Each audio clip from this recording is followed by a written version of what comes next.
রাসূল কারীম সাল্লাল্লাহু আলাইহি ওয়াসাল্লাম নামাজ পড়ে আম্মাজান আয়েশা সিদ্দিকা রাদিয়াল্লাহু তাআলা আনহার ঘরে প্রবেশ করেছেন। বড় ঘরে যখন প্রবেশ করে, আর হজে গেছেন যারা ভাই, হজে গেছেন না? হজে গেছেন। রাসূল কারীম সাল্লাল্লাহু আলাইহি ওয়াসাল্লাম যে ঘরে শুয়ে আছেন, হায়াতুন নবী, জিন্দা নবী, ওই ঘরটা ছিল রাসূল কারীম সাল্লাল্লাহু আলাইহি ওয়াসাল্লাম এবং আম্মাজান আয়েশা সিদ্দিকা রাদিয়াল্লাহু তাআলা আনহার রূম হুজরা ছিল ওইটা। একেবারে মসজিদে অ্যাটাচড, মসজিদের সাথে লাগোয়া। রাসূল কারীম সাল্লাল্লাহু আলাইহি ওয়াসাল্লাম নামাজ শেষ করে যখন ভিতরে ঢুকেছেন, ঢোকার পরে দেখা যায় ভিতরে শোনেন যে ভিতরে থেকে কান্নার আওয়াজ ভেসে আসে। রাসূল কারীম সাল্লাল্লাহু আলাইহি ওয়াসাল্লাম বলেন, আয়েশা ছাড়া তো আর কেউ কাঁদে না, ব্যাপারটা কি? রাসূল বলেন, আয়েশা রে, লেমা তাবকি, ইয়া আয়েশা তু লেমা তাবকি, হে আয়েশা তুমি কাঁদো কেন? রাসূল কারীম সাল্লাল্লাহু আলাইহি ওয়াসাল্লামের আওয়াজ শুনে আরো ডুগরিয়ে কেঁদে উঠলেন আম্মা জান আয়েশা। রাসূল কারীম সাল্লাল্লাহু আলাইহি ওয়াসাল্লাম সামনে চলে গেছেন। সামনে যাওয়ার পরে বলেন, কি রে আয়েশা তুমি কাঁদো কেন? কি তোমাকে কেউ মেরেছে? কয়, না ইয়া রাসূলুল্লাহ, আমাকে কেউ মারে নাই, তোমাকে কেউ বেশি কথা বলে যে নামাজ পড়তে গেলে। কয়, তাও না? তাহলে তুমি কি কোথাও পড়ে গিয়ে ব্যথা পেয়েছো? কয়, তাও না। তা তুমি কাঁদো কেন? কয়, ইয়া রাসূলুল্লাহ, ইয়া হাবিবাল্লাহ, আপনার সাথে আমি একটা অন্যায় করে ফেলেছি। ও আম্মা জানেরা, ভালো করে খেয়াল করেন, স্বামী স্ত্রীর মধ্যে কি মিল আর কি মহাব্বত, কি প্রেম আর কি ভালোবাসা। আম্মাজান আয়েশাকে জড়িয়ে ধরে বলেন, কি রে আয়েশা তুমি কাঁদো কেন? আম্মাজান আয়েশা বলেন, ইয়া রাসূলুল্লাহ, আপনি হলেন আমার স্বামী, আপনার সাথে আমি একটা বেয়াদবি করে ফেলেছি। কয়, কি বেয়াদবি? কয়, হুজুর এমন বেয়াদবি করে ফেলেছি যে বেয়াদবির কথাটা আপনার সাথে বলতে আমার ভয় হয়। আর বর্তমান যুগের নারীরা ভয় তো দূরের কথা, বরং উল্টো স্বামীরে আবার লাঠির আঘাত দেয়। কথা ঠিক না? যদি লাঠি দিয়ে নাও মারতে পারে, কথা দিয়ে এমন কথা বলবে, কি বলেন, একেবারে কলিজা খেয়ে ভিতরে প্রবেশ করে তার কথাটা। আমি ওদিকে যাব না। আম্মা জান আয়েশা বলেন, ইয়া রাসূলুল্লাহ, আমার বলতে ভয় হয়, আপনি রাগ করবেন। কয়, না রে আয়েশা, তুমি বলো, তুমি কি কাজ করেছো, কি অন্যায় করেছো? আম্মা জান আয়েশা সিদ্দিকা রাদিয়াল্লাহু তাআলা আনহা বলেন, ইয়া রাসূলুল্লাহ, আপনি গোশত খেতে চেয়েছিলেন, আমি গোশত পাক করেছি, রুটি বানাইছি, আপনি নামাজ পড়তে গেছেন। ইতিমধ্যে দরজার সামনে একজন ভিক্ষুক এসে বলছে, আয়েশা রে, ও আম্মা জান, আজ কয়দিন পর্যন্ত খেতে পারি নাই, বড় ক্ষুধা লেগেছে। ও আম্মা জান আয়েশা, তুমি কি কিছু খাবার ব্যবস্থা করতে পারো? আমি তোমার এই দরজার সামনে দিয়ে যাইতেছিলাম, গোশতের ঘ্রাণ তোমার রুম থেকে ভেসে আসছে। ও আয়েশা রে, আমি অনেকদিন খাই না, আম্মা জান কয়েকদিন খাবার নাই, আবার গোশত খেতে মনে চায়, আপনি কি আমাকে একটু গোশত খাবার ব্যবস্থা করবে? আম্মা জান আয়েশা বলেন, ইয়া রাসূলুল্লাহ, ওই কথা যখন আমার কাছে বলল, তখন কোরআনের ওই একখানা আয়াত আমার সামনে ভেসে আসলো, ওয়া আম্মাসাইলা ফালা তানহার, যদি কেউ তোমার কাছে হাত পাতে, খবরদার খবরদার ওই ভিক্ষুককে তুমি খালি হাতে ফিরায়া দেবে না, ওই ভিক্ষুককে বেশি কথা বলবে না। যদি তোমার কাছে ক্ষমতা থাকে কিছু দিবা, আর যদি ক্ষমতা না থাকে তাকে দোয়া করবা, ও আল্লাহর বান্দা, এই মুহূর্তে আমার কাছে দেবার কিছু নাই, আমি সময় পূর্ণ সময় আসো, আমার কাছে থাকলে আমি তোমাকে দিব। কথা কি বুঝে আসছে? ইয়া রাসূলুল্লাহ, এই আয়াত যখন আমার সামনে ভেসে আসলো, তখন আমি মহিলার ওই ভিক্ষুকের চেহারার দিকে তাকাইলাম, চেহারাটা আমি মলিন দেখলাম। আমি দস্তরখান বিছায়ে তার হাত ধোয়ায়ে আমি হাড়ির পাতিল থেকে ওর প্লেটে আমি গোশত দিয়ে দেওয়া শুরু করলাম। গোশত দেই, রুটি দেই, খাওয়া শেষ হয়ে গেলে আবার আমি দেই, খাওয়া শেষ হয়ে গেলে আবার আমি দেই। আমি ওর চেহারার দিকে তাকিয়ে আছি।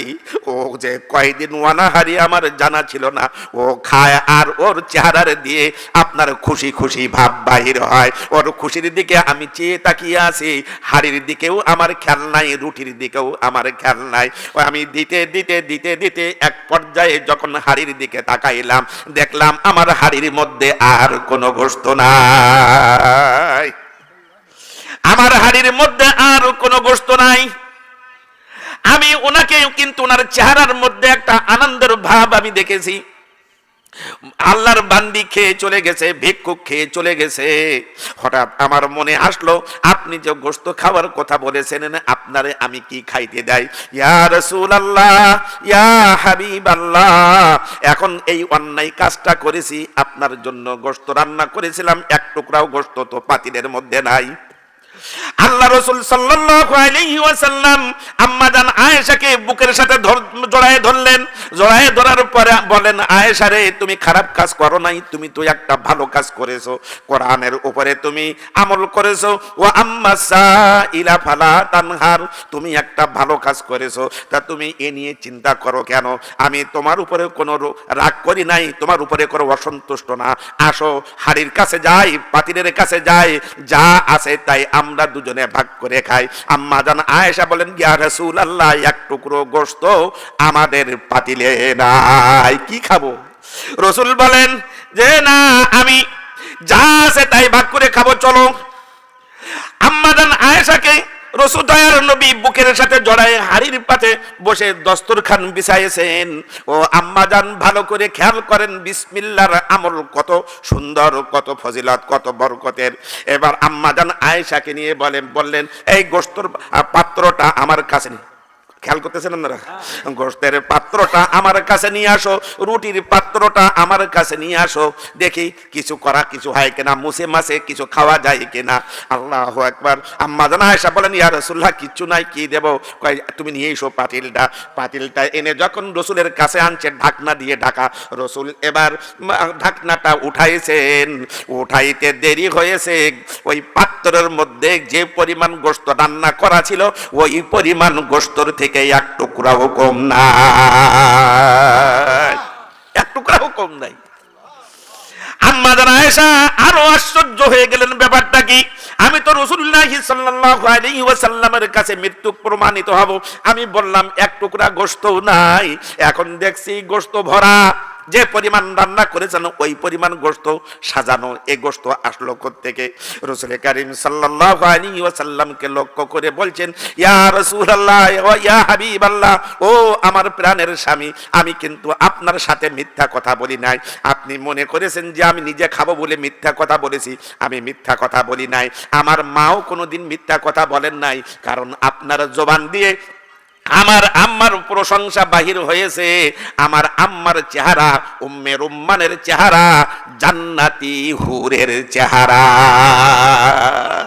আমার আব্বার প্রশংসা করেছেন, আপনিও করেছেন, আল্লাহ করেছেন। যাকে বলেছেন সিদ্দিকে আকবর, সবচেয়ে সত্যবাদী, সবচেয়ে সত্যবাদী আপনি বলেছেন, তার মেয়ে আমি। ইয়া রাসূলুল্লাহ, মিথ্যে কথা আমি বলি নাই। এ গোশত কোত্থেকে আসলো, রুটিও বা কোত্থেকে আসলো? ইয়া রাসূলুল্লাহ, আপনি একটা জিনিস মনে করেন, আমি যদি ভালো না হতাম, তাহলে আপনার আর আমার মাঝের বিবাহ বন্ধনের, এই বিবাহ করার ঘটকালি আল্লাহ করতেন না। সুবহানাল্লাহ বলেন না? আপনার আমার ঘটকালি করে ঘটক, সত্য কথাও বলে, মিথ্যা কথাও বলে। কথা বলেন না কেন? গাড়ি দেবে, বাড়ি দেবে, এটা দেবে, ওটা দেবে, সেটা কত কিছু দেবে বলে মেয়েটা বিয়ে দেওয়ার পরে বলে, জামাই বলে, কই দিলা, কই রাখো তো, ও বিয়ের ব্যাপার। কথা বলেন না কেন? আল্লাহ আম্মা জান আয়েশা বলেন, ইয়া রাসূলুল্লাহ, আমি মিথ্যা কথা বলি নাই, মৃত্যুক যদি আমি হতাম তাহলে আল্লাহ আপনার আর আমার মাঝে ঘটকালি করতেন না। রাসূল কারীম কোনো জবাব দেন না। আম্মা জান আয়েশা শুধু কাঁদে, চোখের পানি ফেলে। আম্মা জান আয়েশা রাদিয়াল্লাহু তাআলা আনহাকে কাছে ডাকিয়ে বলেন, ও আয়েশা, তুমি মিথ্যা কথা বলো নাই, তুমি যা বলেছো সত্য বলেছো। তুমি গোশত ভিক্ষুককে খাওয়াইছো, এটা ঠিক আছে, তবে এই গোশত কোথার থেকে আসলো এটার ইতিহাস তো তোমার জানার দরকার, এই ঘটনাটা তোমার জানার দরকার। আম্মা জান আয়েশা বলেন, তাহলে বলেন ইয়া রাসূলুল্লাহ, তার ইতিহাস কি? কয়, এর মধ্যে গোশত আছে 3 কারণে।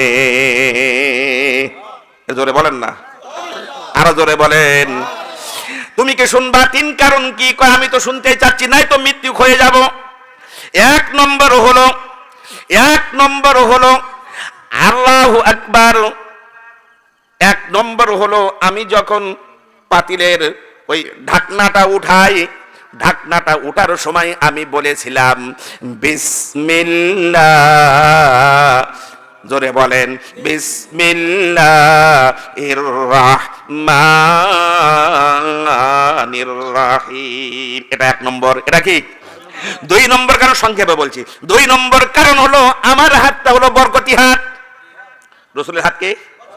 আরো জোরে বলেন, আরো জোরে বলেন। রসুলের হাত হলো বরকতি হাত। রসুল যেখানে হাত দিয়েছেন ওখানেই বরকত।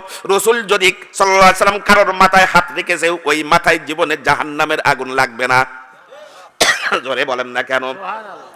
যে ব্যক্তির শরীরের মধ্যে রসুলের সুন্নত থাকবে, উম্মতের মধ্যে, বিশ্বাস করেন আর না করেন, রসুল বলেন ওই ব্যক্তির শরীরে জাহান্নামের আগুন লাগবে না। দুই নম্বর কারণ কি? বরকতি হাত।